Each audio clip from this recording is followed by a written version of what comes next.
그리고 십자층이 뭐죠? 네, 그거는 이따가 설명을 하겠습니다. 몇 번? 11번? 네, 11번하고 13번. 11, 13, 3. 8번. 8번. 그냥 8? 15, 16이요. 15, 16? 12번. 21번이요.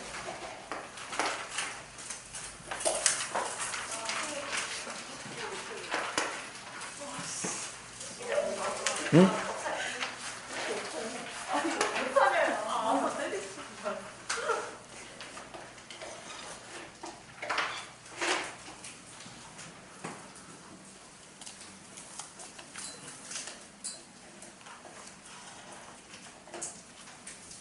됐습니까? 이거는 지난주에는 인화를 줬고 이번 주에는 효진이.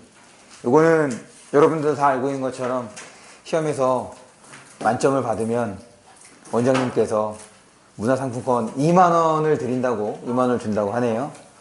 네, 꼭 기말고사에는 다른 친구들도 만점을 받을 수 있었으면 좋겠습니다. 근데요, 네. 만약에요, 기말이 100점이고 최종 등급이 1이면 4만원이에요? 그때 1등급도 줬었나? 1학기 때? 네. 그거는 한 번만 줄 것 같은데? 한 번만 줬던 것 같기도 하고. 그거 한번 제가 여쭤볼게요. 네. 진짜? 네, 한 번일 가능성이 높습니다. 한 번도 생각했네. 봅니다. 2번부터. 지금 이 허생이 책 읽기를 좋아한다. 책 읽기를 통해서 지금 얘 생활상에 나오고 있으니까 그럼 그 당시에 책을 읽을 수 있는 글 공부를 할 수 있는 대상들은 양반밖에 없었죠. 그래서 몰랑 양반인 거고, 그 다음에 거상은 큰 장사꾼, 거상은 큰 장사꾼이라고 생각하시면 됩니다. 그러면 지금 이제 돈 많은 걸 이제 사람들 또 변씨라고 얘기를 했잖아? 그런 거를 통해서도 뭘 알 수 있다고 얘기했어. 변씨의 신분이 높지 않음을 알 수 있다고도 얘기를 했던 거죠. 그래서 2번, 그래서 옵니다. 그 다음에 3번. 변씨는 그의 주변인과 달리 차림새보다는 행동을 통해 사람됨을 판단하고 다른 사람의 말을 일축하는 것으로 보아. 거기서 이젠 얘의 비범한, 그러니까 사람 볼 수 있는 능력이 있다, 안목이 있다는 캐릭터가 부각이 되는 거지. 독선적이다 라고 하는 건 이건 부정적인 말이죠. 그러니까 독선적이다를 이렇게 말할 수 있는 거야. 요새 말로 바꾸면 꼰대입니다. 독선적인 건 꼰대예요. 그럼 얘는 꼰대가 아니었을 때 X예요? 네. 그 다음에 11번. 아니죠? 8번이지? 8번. 8번은 좌절. 좌절하는 것이 아니라 그래서 조그만 시험을 완료하는 거잖아. 그러니까 이상구까지, 이상세계까지는 건설하지 못하고 부가홍 정도. 그래서 8번은 X, 좌절하는 것이 아니다. 그 다음에 11번. 분도. 지금 도둑이 이렇게 도둑 무리들이 생긴 이유가 먹고 사는 것, 민생 문제죠. 먹고 사는 문제를 해결하지 못해서 먹고 사는 문제, 사회 혼란이 돼서. 그 다음에 두 번째로는 지금 그런 도둑들을 정부에서 잡지 못하고 있어. 그래서 치안 문제 혹은 집권층의 무능, 이렇게 정리해 주시면 되겠습니다.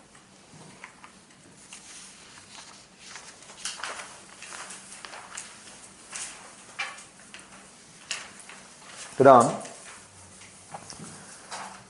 허생, 계급적 한계인식. 지금 허생의 계급이 뭐였어? 아까 양반이라고 얘기했죠? 그래서 이 조선시대 때 계급이 이렇게 얘기해요. 사농공상. 그래서 얘가 지배계급인 거고 여기가 피지배가 되는데 피지배 중에서도 이렇게 우열을 나눴다는 거예요. 농업, 그 다음에 공은 장인, 물건 만드는 사람, 그 다음에 상은 장사꾼. 그래서 상에 대한 인식이 가장 낮은 거죠. 산업공상이. 그런 계급적 한계인식을 드러내는 것이 나를 장사치로 보는 거. 그러니까 장사치로 보는 걸 이제 기분 나빠하는 거. 당신은 나를 장사치로 보는가? 이 부분이 되겠고. 그 다음에 13번에서 일부러 여러분들에게 식자층이라는 말을 썼습니다. 공부를 했는지 안 했는지 보려고. 왜냐면 해설에 식자층이라는 말이 나오거든. 아마 여러분들이 식자층이 궁금했으면 한번 찾아보지 않았을까는 생각에 식자층이라는 말을 일부러 써봤어요. 식자층은 지식인이야. 배운 사람. 그래서 거기에 대한 부정적 인식을 화의 근본이다 라고 생각하는 거죠. 화근.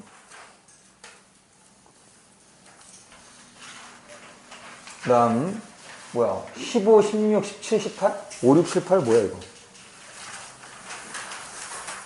15번 봅니다. 허생은 재물의 공적 기능, 사적 기능을 서로 다르게 보고 있잖아. 공적 기능에서는 긍정적 관점으로 바라보고 있고 사적 기능에 대해서는 부정적으로 바라보는 거지. 왜냐? 자신에게는 재앙이라고 생각을 하고 있었으니까. 그래서 X. 16번입니다. 근데 공적 기능은 어디 나타나 있어요? 빈민구제. 돈 벌어서 뭐 했어? 군도들 처리했고 그 다음에 돌아왔을 때는 빈민구제 했죠. 가난한 사람들 도와준 거. 16번입니다. 허생은 자신의 상행위와 보통 장상체 상행위를 대조하여 설명하고 있지. 그래서 보통은 어떻게 쪼개서 산다는 거잖아. 근데 자기는 한 번에 다 사들였다는 얘기를 했던 거고. 거기까지 맞죠? 이와 같은 상행위, 매점매석이 백성들에게 부정적 영향을 끼칠 것임을 깨닫게 되었다. 그러면 깨닫게 되었다가 무슨 말이야? 전에는 몰랐다는 얘기인 거지. 그런데 얘는 알고 있는 거잖아. 이렇게 하면 백성들의 해가 입어. 이미 알고 있었답니다. 제가 이번 선택지는 일부러 OX 문제를 길게 만들었어요. 이따가 그 이유는 좀 마저 설명을 하고 17, 18 실존 인물을 등장시켜. 이거는 무조건이야.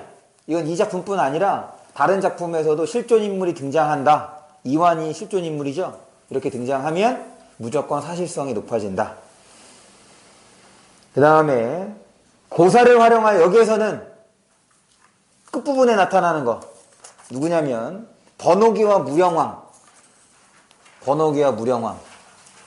이렇게 옛일과 관련된 사람들이 등장하면 이제 고사가 나오는 거라 볼 수가 있습니다.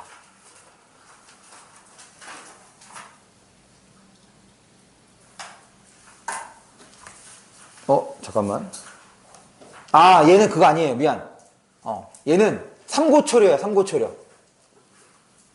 얘는 지금 인재 등용을 위한 노력을 하지 못하고 있다. 노력이 부족하다. 얘는 이제 삼고초려와 관련되는 거야. 삼고초려가 고사예요?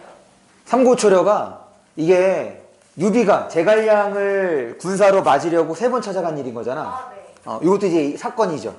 그러면 고사. 네. 사건이 있어요, 고사. 그런 일이 벌어지면 이제 고사입니다.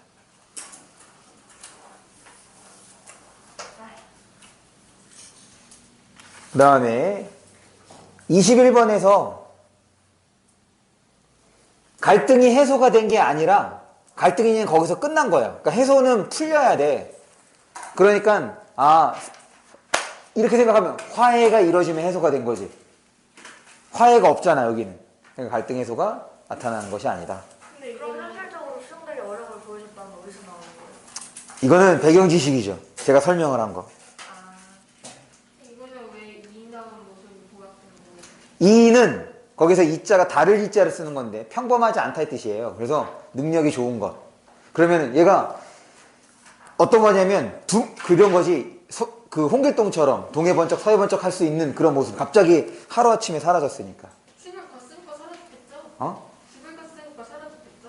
뭐라고? 집을 갔으니까 사라졌겠죠? 그러니까 하루아침에 흔적도 없이 사라졌다는 점에서 일반적으로는 그렇게 하기가 어려운데 그래서 이제 이인다운 모습이 부각된다. 이렇게 보는 겁니다.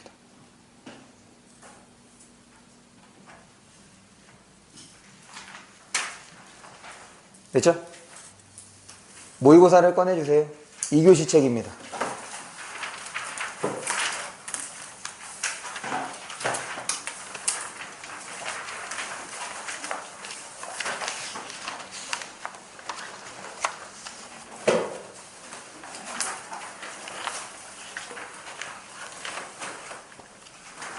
지금 우리 이렇게 뭐 질문한 친구들도 거의 없고, 그 다음에 문제도 그렇게 막 어려운 편이 아니었고, 그리고 이제 다음 주부터는 내신 대비 들어가고, 그리고 2주 뒤에는 수능 시험이 있고 해서 지금 여기에 있는 모의고사를 다 설명하지 않고 딱 두 문제만 설명을 할 거예요. 질문한 거. 두 문제만 설명하고, 그 다음에 이제 뭘 할 거냐면 작년 수능 문제를 일부를 풀어볼 겁니다. 작년 수능 문제 일부를 풀어보는데, 왜 작년 수능 문제를 풀어볼 거냐면, 당연히 이게 여러분들이 손대지도 못할 수준이라고 하면 풀어보라고 하지도 않아. 2019학년도, 그러니까 2018년에 치렀던 수능이 가장 어려웠어. 그때 욕을 바가지로 먹었고, 그래서 이 평가원장이 사과도 했습니다. 공식적으로. 이렇게 문제를 내지 않겠다. 그래서 19학년도부터 이제 문제가 쉬워진단 말이야. 그럼 문제가 쉬워지면 어떻게 돼야 되느냐? 등급컷이 올라가야죠. 그런데 이 등급컷이 정체가 된단 말이지. 문제는 지문도 쉽고 문제도 쉽게 되는데 이 등급컷이 그렇게 막 올라가지 않아. 그걸 제가 생각할 때가 딱 작년인 것 같아. 작년에 가채점을 하면 이제 결과가 나오잖아. 가채점의 등급컷이 92점이었어. 그런데 실제 등급컷은 4점이나 떨어져서 88점입니다. 그럼 체감상은 어땠다는 거야? 어렵지 않았다는 거야. 근데 채점해 봤더니 자기가 풀었던 것이 답이 아닌 것이 많았다는 얘기인 거지. 또 한 가지는 이게 만약에 어려운 거면 이거 어려운 거라는 인식이 있었을 텐데, 이제 국어가 시간이 그렇게 막 남는 편이 아니니까 보통은 수험표 뒤에다가 써온단 말이지. 그래서 이제 그걸 바탕으로 가채점을 하려고 하네. 근데 국어는 여러분들 물론 그 3학년 때도 얘기를 하겠지만 국어는 절대 그러지 마세요. 가채점 중요한 게 아닙니다. 그 시간에 한 문제를 더 풀고 지문을 한 번 더 읽어보는 것이 훨씬 더 좋은 거예요. 그럼 보통은 이제 시험지를 다시 한 번 이제 보는 거지. 그래서 자기가 푼 게 생각이 날 테니까 바로 체크를 하는데, 몇몇 문제는 생각이 안 날 수도 있잖아. 그러니까 다시 한번 보면 맞아, 이거였었지, 이렇게 한다고. 그럼 그때는 맞은 거예요. 그런데 처음에 문제를 풀었을 때는 틀렸던 거겠지. 그러니까 등급컷 점수가 4점이나 떨어지는 거라고. 여태 이런 적이 없었는데. 집에 가서 오늘 이제 일부 문제를 풀어보고 나머지 문제를 이제 집에 가서 한번 본다면 어렵지가 않아. 지문이. 여러분들이 거기에 해차해서 딱 한 지문이에요. 딱 한 지문만 어렵고 나머지 지문이 어렵지가 않아. 그런데 생각보다 정답이 안 나온다는 거지. 그래서 당분간 저는 이런 수능의 기조가 이어질 거라고 생각을 합니다. 올해도. 그럼 올해 애들이 이제 뛰어났다면 작년 시험 문제를 풀었을 때 작년보다 나은 점수가 나와야 될 거 아니야? 절대로 그렇지가 않아. 걔네들도 똑같이 느껴. 선생님 지문이 안 어려워요. 문제도 어렵게 느끼지 않아. 잘 풀었어. 느낌 좋대. 근데 막상 채점해보면 그렇지가 않다는 거야. 바꿔 얘기하면 문제 곳곳에다가 여러분들이 수험생들이 실수할 만한 함정들을 충분히 파놨다는 얘기입니다. 그런 면에서 작년 기출문제가 되게 좋은 거예요. 지문은 어렵지 않으면서. 그러니까 고등학교 수준에서 내면서 문제에서 여러분들에게 실수를 유발하는 선택지를 넣었다는 거지. 그런 것들을 한번 우리가 좀 체감을 하는데, 이게 어려운 건 딴 거 아니에요. 우리가 수업 중에 다 얘기했던 거야. 지문의 구조며 문제 내는 방식이며 우리가 자주 틀리는 선택지들 다 얘기했던 건데, 그것이 한두 번만 나타나는 것이 아니라 지문마다 문제마다 그런 요소들이 들어있으니 아이들이 어렵게 느끼는 거지. 한 번에 답이 안 나오는 거니까. 지문을 잘 읽고 못 읽고를 떠나서. 그래서 이따가는 작년 기출문제를 좀 일부를 풀어볼 텐데, 어제 수업하면서 지금 화작 문제랑 그 다음에 비문학에서 쉬운 거 하나 풀었어요. 그리고 문학은 기말고사가 끝나면, 문학은 기말고사가 끝나면 하기로 했습니다. 그러니까 여러분들도 오늘 집에 가면 여기에서 그 독서 비문학 문제만 풀어보시고 문학 문제는 놔두세요. 문학에서 좀 설명할 것들이 많고, 지금 이제 그렇게, 욕을 먹었던 이유가 뭐 때문이냐면 비문학 지문 때문에, 독서 지문 때문에 욕을 먹었거든. 그래서 그 이후에 독서 지문을 조금 쉽게 내고 다른 거에다가 힘을 주고 있단 말이야. 그럼 상대적으로 문학이 어려워지고 있는 건데, 작년 문학 문제보다 올해 6월, 9월에 치렀던 문학 문제가 더 어려워요. 그렇다고 막 어려운 건 아닌데, 아까도 얘기했던 것처럼 그럼 어려운 거면은 아까 내가 2등급이 되기 위해서는 최소한 2개 이상 틀려서 안 된다고 얘기했던 거잖아. 그럼 그건 어려운 건 아니잖아. 맞지? 무슨 말인지 알겠어? 그러니까 예전에 비해서 어렵다는 거지, 지금 그냥 절대적인 수치로 봤을 때 어렵다가 아니란 말이지. 요거는 얘기할 것들이 좀 많고, 그리고 앞으로도 문학은 어려워질 수 있습니다. 지금 그래, 내가 선택지를 이번에 OX 선택지를 길게 냈잖아. 올해 6월하고 9월에 치렀던 문학 선택지들이 다 3줄 이상짜리가 많아. 그런데 작년 기출문제는 2줄짜리가 대부분입니다. 문학도 여러분들에게 익숙한 작품들을 이용하는 경우도 늘어나고 있어요. 그러니까 지문에서 어려움을 주기보다는 그 지문을 여러분들이 적절하게 이해했는지 파악했는지의 측면에서 문제를 조금 더 밀도 있게 내고 있다는 것이 이제 최근의 추세인 거예요. 예전에는 지문 자체가 어려웠다면. 그런 것들을 이런 게 수능 거구나. 생각보다 수능 문제가 어렵지 않네. 해볼 만하네. 이런 것들, 다양한 어떤 감정들을 느껴볼 수 있도록 한번 풀어보는 걸로 하겠습니다. 일단 설명은 1번 문제. 1번 문제. 뭐라고? 네. 또 없는 친구. 일단 1번 문제입니다. 1번 문제에서는 생각보다 이 요약이라는 거를 제대로 처리하지 못하는 경우가 많다. 요약은 앞에서 언급한 것들을 말 그대로 정리를 해줘야 되는 거야. 앞에서 얘기했던 것들에 대해서 핵심을 정리해 주는 것이 요약인 거지. 그게 없으면 요약이 아닙니다. 그래서 이 글에는 요약이 없어요. 그냥 뚝 다 설명만 하고 있어. 혹시 어떤 선택지가 궁금할까요? 담화 표시. 담화 표시는 다음에 무엇이 전개될지를 알려주는 게 담화 표시예요. 그래서 일반적으로 접속 표현들 있지? 그거 다 담화 표시라고 볼 수 있는 거야.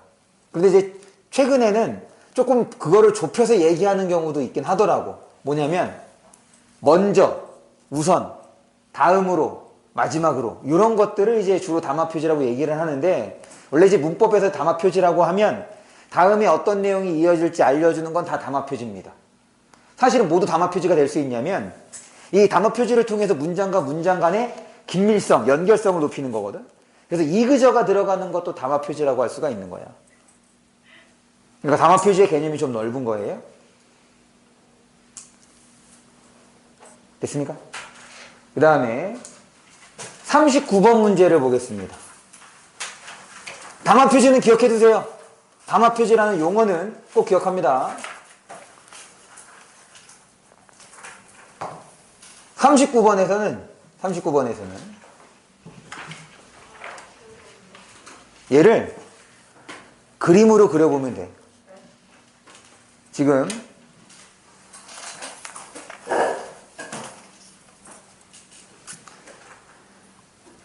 여기서 이제 둘로 나눠볼 수 있죠. 얘를 사람이 둘이잖아. 어떤 사람이야? 그렇지. 문제의식이 있는 사람하고, 그 다음에 모임에 참석한 사람인 거죠. 됐어? 참석한 사람. 그러면 참석한 사람, 그 다음에 문제의식이 투철한 사람, 이거인 거지. 그래서 1번 봅니다. 참석한 모든 사람은 문제의식이 투철한, 그렇지. 이거는 참석한 사람에 대한 얘기를 하고 있는 거잖아. 그러니까 1번 맞는 거죠. 그 다음에 이제 2번입니다. 문제의식이 투철한 사람은 누구나야. 누구나. 그러면 여기 있는 사람도 여기 들어간 거야? 그건 아닌 거지. 그건 아닐 수 있는 거잖아. 맞지? 다 참석한다는 것을 뜻하지는 않는군. 이리 봐. 얘가 이렇게 될 수도 있지만 지금처럼 이렇게 크게가 될 수도 있는 거니까. 그러니까 얘는 항상 옳은 선택지가 아니게 된 거죠. 그래서 2번 틀렸어. 3번입니다. 문제의식이 투철한 사람의 일부분이 참석했다는 것을 긍정하지 않는 거. 내가 방금 뭐라고 얘기했냐면 문제의식이 투철한 사람의 일부분이 참석했다. 내가 이거를 이렇게도 볼 수 있고 지금 이렇게도 볼 수 있다고 얘기했던 거지. 만약에 이렇게 보면 전체가 참석한 거고 이렇게 보면 일부가 참석한 거 볼 수 있는 거잖아. 항상 옳은 선택지가 아닌 거죠. 그러니까 얘도 맞는 거죠. 그게 뭔 소리예요? 다시 지금 문제의식이 투철한 사람의 일부분이 참석했다는 것을 긍정하지도 않는군 라고 얘기를 쓰는 거니까 이거 부정했잖아. 그럼 긍정일 수도 있고 아닐 수도 있다는 거잖아. 그러니까 지금 내가 여기 하지도 않는 분이 긍정일 수도 있고 부정일 수도 있는 거예요? 그럼 여기서 왜냐면 지금 여기에서는 네 가지 문장을 긍정, 부정, 전체 긍정, 전체 이렇게 네 가지로 나눴던 거지. 그럼 이 네 가지 중에 어떤 것인지 딱 특정해서 말하기가 어렵다는 얘기인 거야. 이해했어? 하지도 않는 분이란 말을 그렇게 했어요. 어.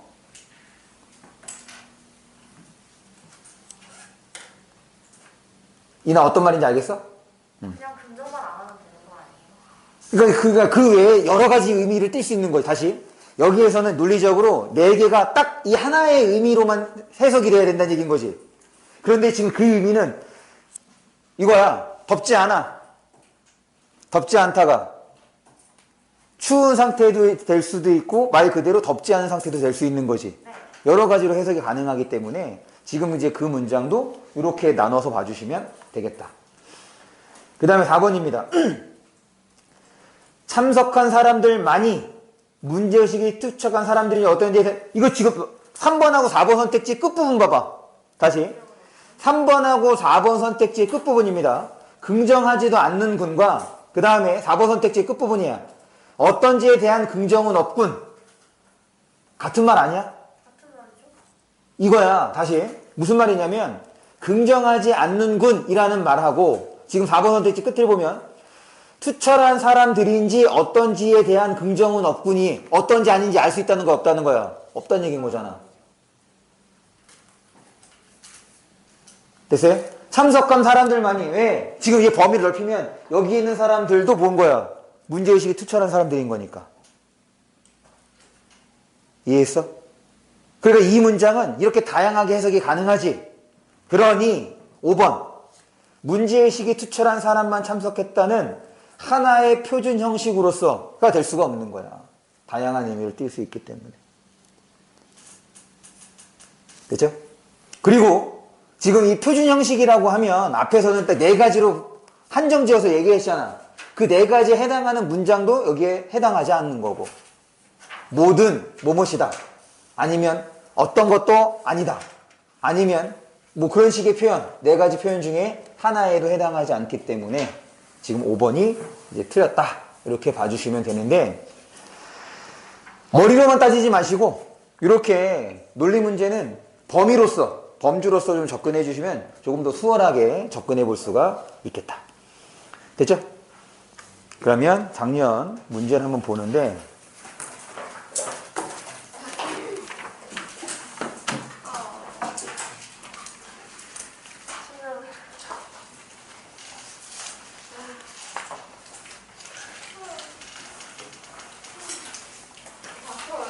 아니요?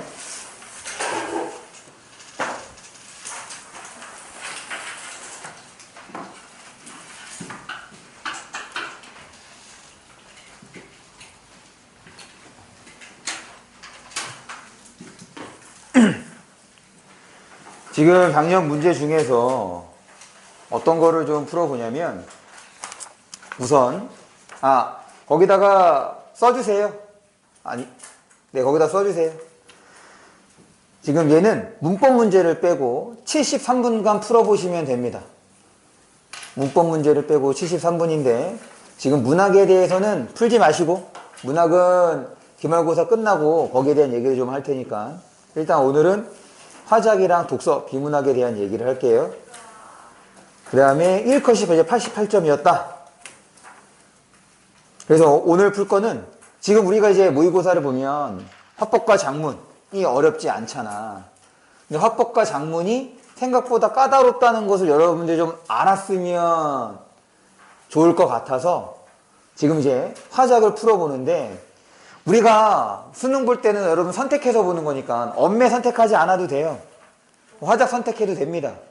그런데 저는 이제 엄매 선택을 조금 추천을 하는 이유가 뭐 때문이냐면, 네, 가산점, 그러니까 화작 선택한 친구랑 엄매 선택한 친구의 등급컷 차이가 보통 5점 차이가 나. 화작 선택해서 1컷이 95점이었으면 엄매 선택한 친구의 1컷은 90점이야. 지금 대체적으로 올해 치렀던 시험들이 한 5점 정도가 차이가 납니다. 그러다 보니까 성적은 같이 나거든. 화작을 선택하거나 엄매를 선택하거나 성적은 국어 성적으로 같이 나온단 말이지. 그러니 엄매 선택하면 이제 추가점을 조금 얻을 수 있고, 또 한편으로는 문법 공부가 되면 아직 보지 마시고, 이거는 시간을 한번 너희들 느껴봐야 돼. 그래서 아직 보지 마시고, 문법 공부가 되면 문제 푸는 시간도 화작에 비해서 2, 3분 정도 단축할 수 있어. 왜냐면 화작은 어차피 읽어야 돼. 그러니까 최소한의 읽는 시간이 필요한데, 문법의 경우는 그 시간을 많이 줄일 수 있습니다. 그래서 여러분들이 이제 학교에서 엄매를 하든 안 하든 만약에 이제 수능을 본다고 하면 기왕이면 엄매를 선택하는 것이 좀 등급을 안정적으로 유지할 수 있는 방법일 거라고 생각을 합니다. 그리고 올해 이제 평가원의 경향을 보니 아까 얘기했던 것처럼 문학이 어려워졌어. 그리고 또 한 가 어려워진 게 선택 과목이야. 지금 보통 10번까지 문제를 풀면 이제 제가 문제를 풀 때 걸린 시간이 12분에서 13분. 조금 지문이 길거나 좀 어려운 경우에는 한 14분 정도 걸리는데, 이번에 선택 과목으로 바뀌면서 화작에 해당하는 문제가 한 문제가 늘었어. 11문제야. 그런데 6월, 9월, 그 다음에 예시평가 문제를 모두 풀어보니 보통 15분 정도가 걸리더라고. 그런데 엄매의 경우는 12분 정도밖에 안 걸립니다. 물론 내 기준이긴 하지만. 그렇다는 얘기는 지금 올해 6월, 9월이 그렇기 때문에 아마 수능에서도 그럴 가능성이 높거든. 그러니까 사실은 화작이라고 하는 것이 요령이 생기면 정말 빠르고 정확하게 풀 수 있어. 그래서 빨리 푸는 친구는, 나는 12, 13분 얘기했잖아. 10분 안에도 푸는 친구들이 있습니다. 내가 잘한다는 게 아니야. 그런 친구들도 있어. 그런데 그런 친구들이 6월, 9월 문제를 풀었을 때도 걔네들도 비슷하게 14분, 15분 걸렸다는 거예요. 그러니까 요령만으로 해결되지 않는다는 거지. 그거를 여러분들이 한번 느껴볼 필요가 있지 않을까. 다시 우리가 그동안 풀었던 거랑 큰 차이 없어요. 오히려 지문이 조금 더 짧습니다. 그런데도 아마 생각보다 쉽게 답이 안 나오는 경우가 있을 거다는 거. 그래서 지금 거기에 있는 1번부터 10번까지의 문제를 풀어보는데, 스탑워치를 다 켜주세요. 핸드폰의 스탑워치.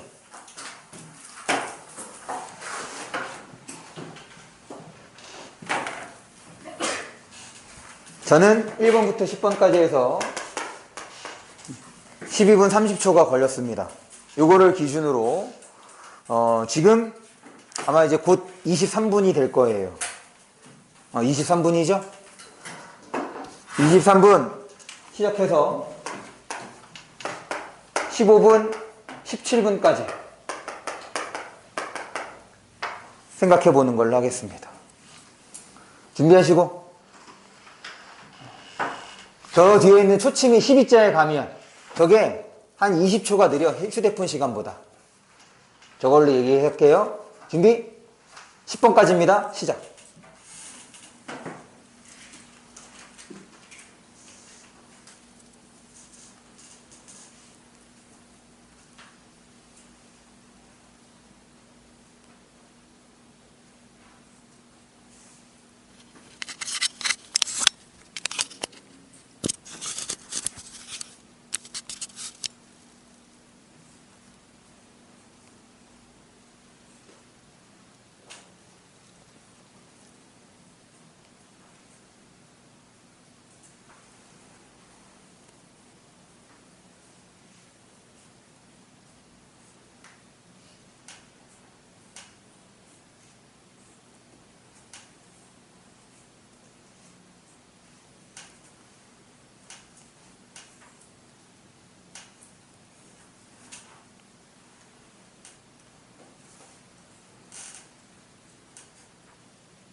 10분 경과.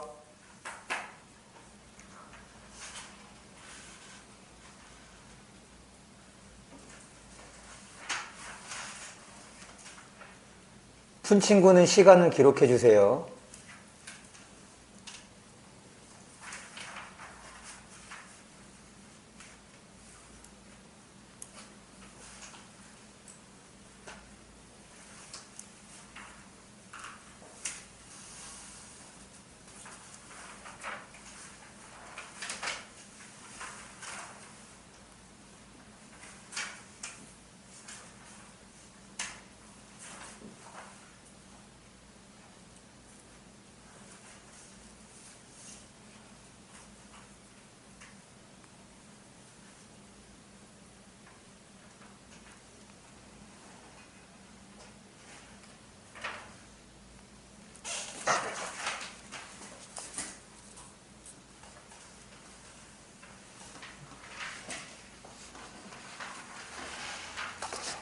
다 풀었어.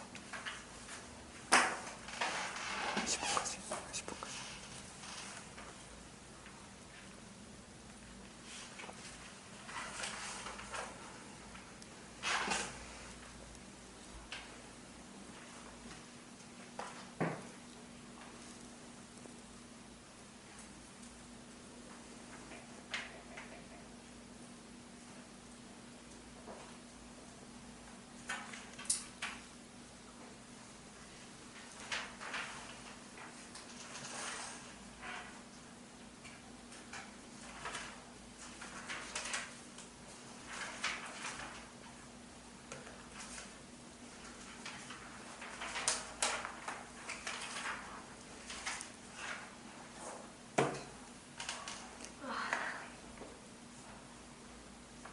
쌤 10분까지 풀고 맞죠? 네, 10번까지입니다.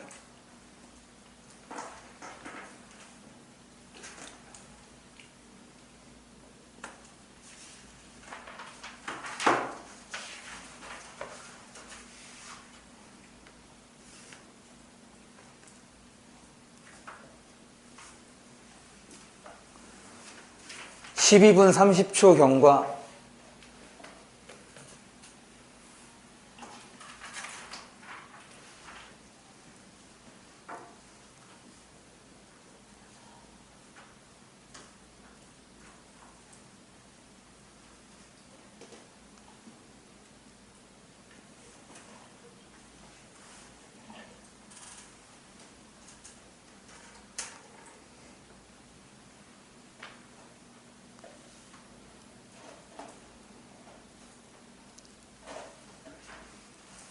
(13분)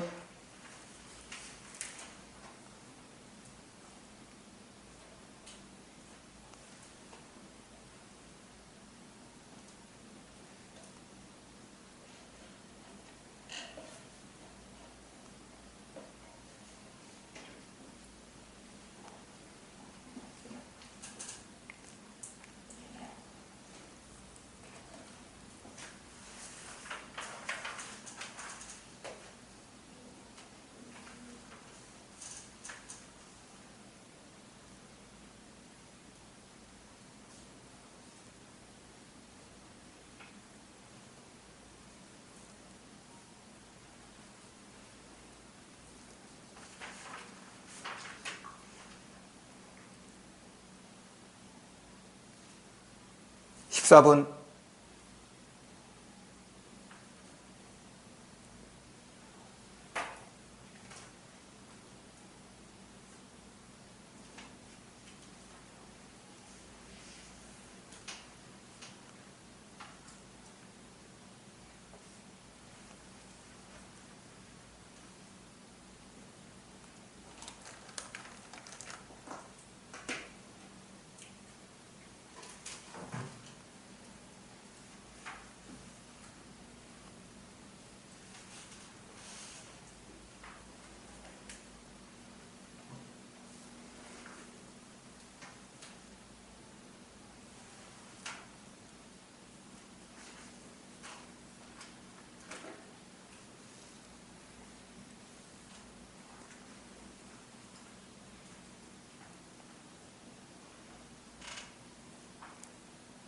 15분.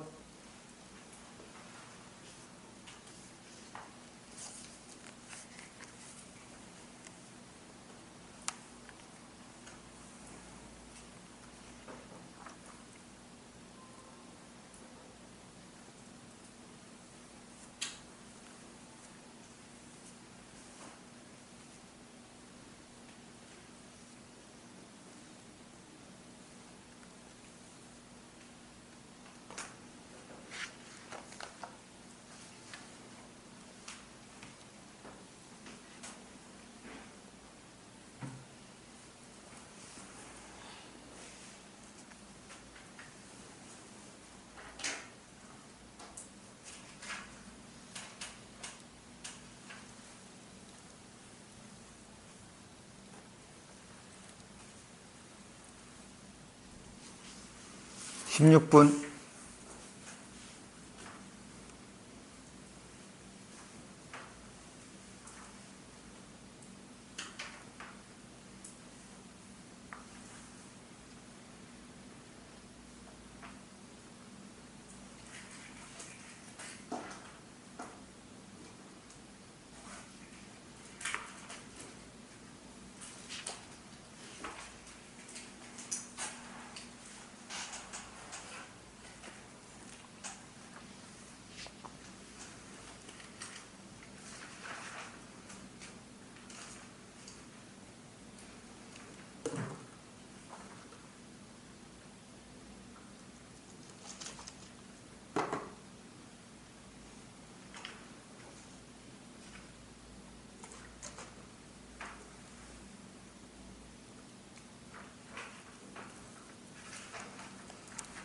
십칠 분.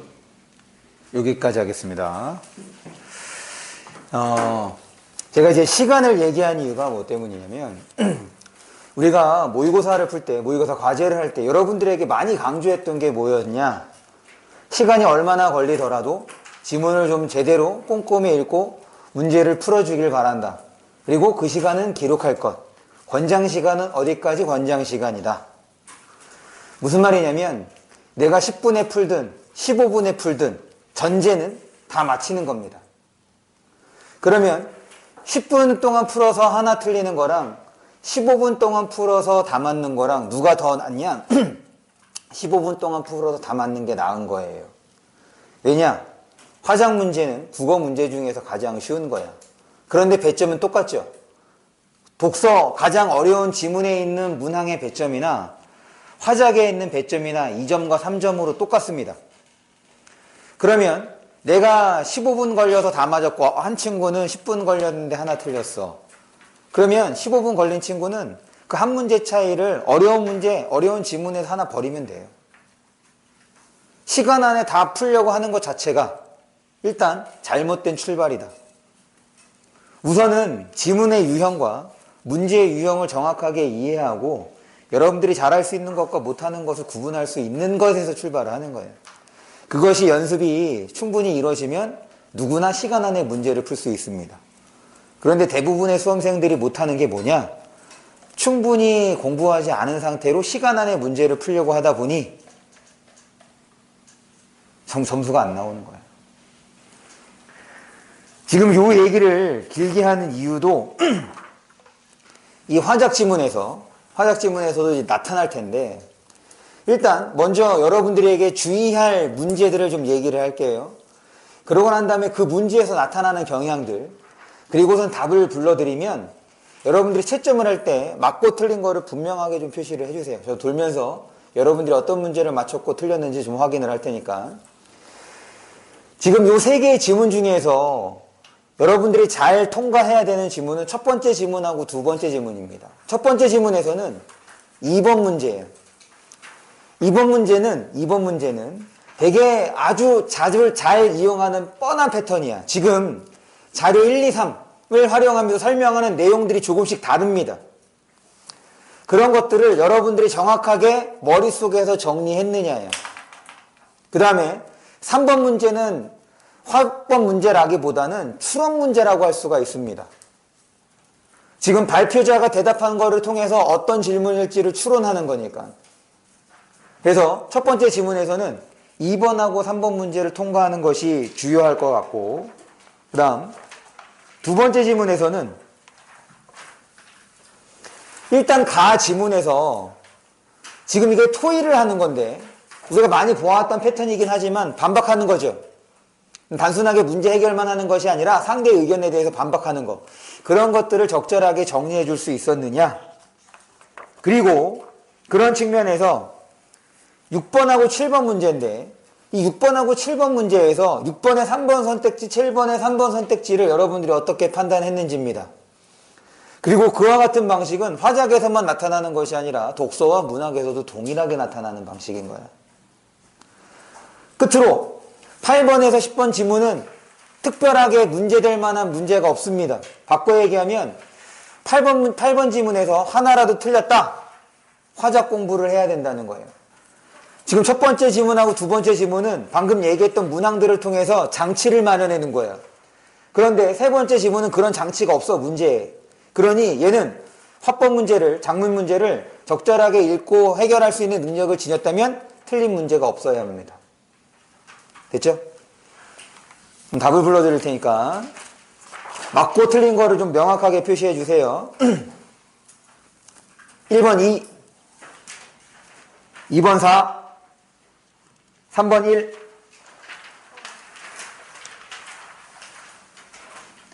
4번 5, 5번 2, 6번 3, 7번 3,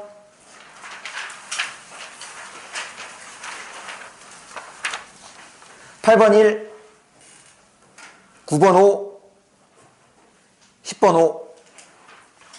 네, 틀린 거 확인하세요. 없어요.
지금 제가 이제 화작에 대한 얘기를 좀 많이 한 이유가 뭐 때문이냐면 사실 문제 하나하나 놓고 보면 화작 문제가 그렇게 어렵지 않거든.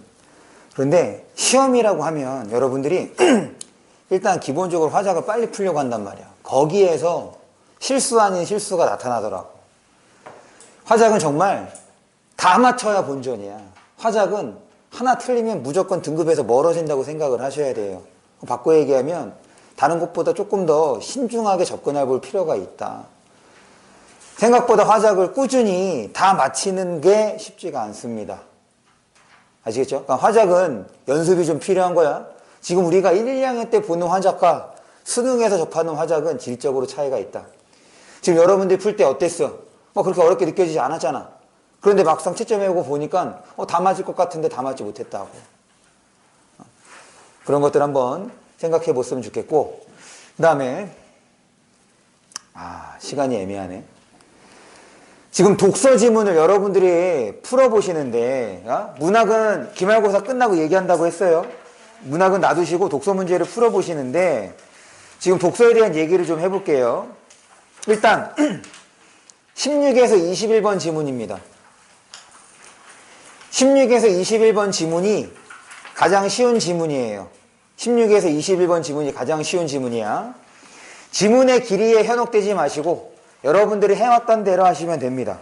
그럴 때 지금 17번 문제, 그 다음에 18번 문제, 19번 문제, 그리고 20번 문제.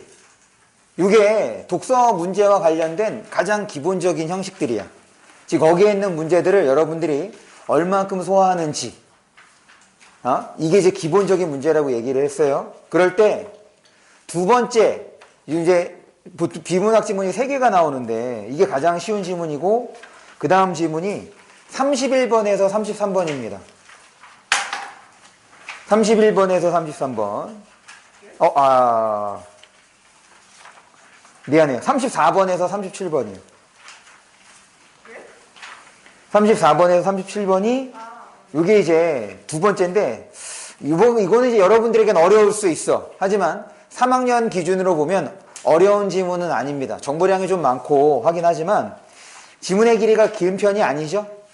그런데 얘는 문제의 장치가 있어. 37번 문제에 여러분들의 맹점을 이용하는 장치가 있어요. 37번. 그 다음에 36번 문제가 추론 문제인데 사실은 이 정도는 어렵지 않게 추론할 수 있어야 돼. 그리고 생각보다 오답률 높은 것이 34번입니다. 얘가 그 당시에 오답률 9위에 해당돼. 57.2%. 그런데 얘 그럴 만한 문제가 아니야. 그 다음에 가장 어려운 지문이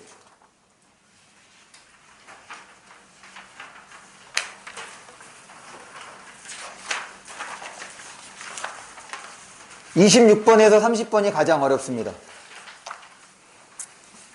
내가 기본적으로 독해에 대한 얘기를 할 때 가장 많이 하는 얘기가 뭐냐? 정보 정리야. 정보 처리야. 이해하려 하지 말고 주어진 정보를 적절하게 나눌 수 있는, 정리할 수 있는 훈련을 해달라고 얘기를 했는데, 요 26번에서 30번은 이해입니다. 이해가 필요해. 얘는 정보의 양이 많지가 않아. 이 정보를 지문에서 어떻게 활용할지가 돼야 28번 문제와 29번 문제를 해결할 수 있어요. 얘는 이해의 문제. 정보량은 얘가 제일 적어. 정보량은 3개의 지문 중에서 얘가 제일 적는데 이해하지 못하면 문제를 제대로 풀 수가 없어요. 그리고 27번 문제는 여러분들이 문제를 어떤 태도로 접근한지를 알려줄 수 있는 문제입니다.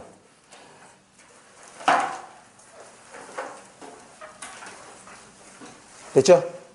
그래서 이따가 해설하고 그 다음에 이제 제가 거기 지문에다가 읽으면서 풀면서 표시한 것들 같이 나눠줄 텐데 한번 풀어보시고, 수능이 이런 식이구나. 다시 이게 제일 어려운 지문인데 여러분들이 읽었을 때도 막 그렇게 어렵게 막 느껴지진 않을 거야. 우리가 그동안 모의고사 풀면서 봤던 지문하고는 좀 달라. 그런데도 점수가 안 나왔다는 것. 다시 국어는 인풋과 아웃풋이 모두 잘 이루어져야 되는데 지금 인풋은 읽는 과정이라면 아웃풋은 문제를 푸는 과정이야. 근래에는 문제를 푸는 과정에서 여러분들을 조금 더 어렵게 만들고 있다는 거, 이렇게 해서 정리를 해두면 좋을 것 같아요. 한 지문을 풀었으면 좋겠는데 풀면은 여러분들이 4시 넘어서 가면은 또 속으로 욕할 거 아니야. 나는 이제 그만 오래 살아야지. 오늘은 여기까지 하는 걸로 하겠습니다. 다음 주부터 내신, 지금 수업 안내 보낼 때 여러분들 내신 시간 같이 보낼 테니까 그거 맞춰서, 그리고 여러분들 학교에서 배우는 사항도 다시 한번 좀 알려주셨으면 좋겠습니다. 지금 해설지랑 유인물 좀 배부할 테니까 잠깐만. 저 그럼 또 4시에 나오는 거죠? 응? 4시에 나오는 거예요, 지금? 네. 예.